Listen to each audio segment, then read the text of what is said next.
Tout le monde cherche à optimiser sa connexion, surtout depuis le Covid. Avec le recours massif au télétravail, on a tous pu constater une baisse de la bande passante disponible. Heureusement, il existe des solutions et aujourd'hui, je vais te partager une méthode qui a très bien fonctionné pour moi et qui m'a permis de booster ma connexion. Cette astuce fonctionne que tu sois en Ethernet ou en Wi-Fi. La première chose à faire va être de réaliser un test de connexion pour connaître l'état de notre connexion actuelle. Pour ce faire, on se rend sur le site speedtest.net. Tu trouveras le lien directement en description. Une fois sur cette fenêtre, il suffit tout simplement de cliquer sur Go. Le test est maintenant terminé. On peut voir qu'en débit descendant, j'ai 96 mégabits et en débit ascendant, 74 mégabits. Si tu sais pas faire la différence entre le débit descendant et le débit ascendant, c'est très simple. Tout d'abord, le débit descendant, c'est l'ensemble du flux de données qui va être reçu par ton PC. C'est ce qu'on appelle le download.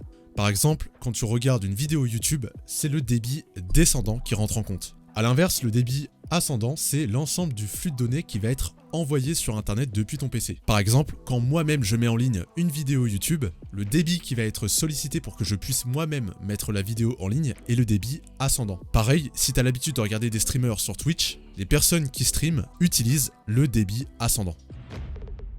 Pour optimiser sa connexion, ça va être très simple. Je te rassure, d'ores et déjà, tout va se faire de manière quasiment automatique. On va passer par un logiciel qui s'appelle DNS Jumper. Je te mets le lien en description si tu as besoin de le télécharger. Une fois que tu as téléchargé DNS Jumper, il devrait arriver sous forme de fichier zip. Il suffit tout simplement de double-cliquer dessus et de faire exécuter. Tu as alors cette fenêtre qui apparaît et il va falloir cliquer sur Fastest DNS. Un serveur DNS, c'est tout simplement un serveur qui va venir traduire les adresses IP en nom de domaine. Grosso modo, ce qu'il faut retenir, c'est que quand tu navigues sur Internet, ton PC envoie du flux et ce flux passe par un serveur DNS. Et il existe des DNS qui sont plus ou moins optimisés en fonction de là où tu vis. Sauf que par défaut, ton PC ne va pas forcément sélectionner le meilleur DNS qui existe.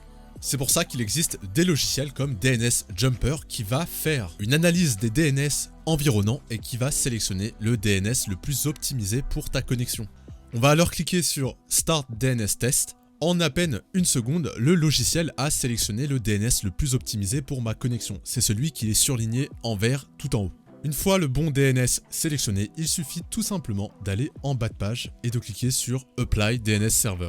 Pour être sûr que le changement de DNS a bien été pris en compte, on va se rendre dans la barre démarrer en bas à droite. On va cliquer sur l'icône, alors soit de Wi-Fi, soit du câble Ethernet, ça dépend. On va faire un clic droit dessus et on va cliquer sur Ouvrir les paramètres réseau et Internet. On arrive alors sur cette fenêtre et que vous soyez en Wi-Fi ou en Ethernet, ça revient au même. Descendez tout en bas et cliquez sur Modifier les options d'adaptateur. On arrive alors sur cette fenêtre et sur cette fenêtre, il va falloir sélectionner la connexion Internet que vous utilisez. Moi, je suis en Wi-Fi, donc je sélectionne le Wi-Fi. On va faire clic droit, puis sélectionner Propriété. On arrive alors sur cette fenêtre. Dans la liste qui s'affiche, on va double-cliquer sur Protocole Internet version 4, TCP IPv4. Puis en bas, dans Utiliser l'adresse de serveur DNS suivante, on observe que l'adresse DNS est bien celle qui a été sélectionnée par DNS Jumper. On clique alors sur Valider les paramètres en quittant, on fait OK et on peut fermer. Et tu vas avoir le diagnostic réseau de Windows qui va se lancer. Une fois que le diagnostic est terminé, je t'invite à redémarrer ton PC. Une fois que le PC est redémarré, on va refaire un speed test pour voir les améliorations de notre connexion. Sur le débit descendant, on observe que j'ai gagné à peu près 10 mégas. En réalité, on est plus aux alentours des 15-20 puisque par curiosité, j'ai refait un test juste avant cette vidéo et j'étais aux alentours des 120. Concernant le débit ascendant, je suis passé d'environ 74 mégas à 126. Donc j'ai gagné environ 50 mégas. De ton côté, il est possible que tu gagnes beaucoup plus, peut-être un peu moins, tout dépend. Je t'invite à essayer, dans tous les cas, tu pourras que améliorer ta connexion. Sur ce, on arrive à la fin de cette vidéo. Si elle t'a été utile, comme d'habitude, n'hésite pas à me laisser un petit like, un petit commentaire, ça aide énormément pour le référencement et bien sûr, ça fait plaisir. Et sur ce, on se dit à bientôt pour une prochaine vidéo.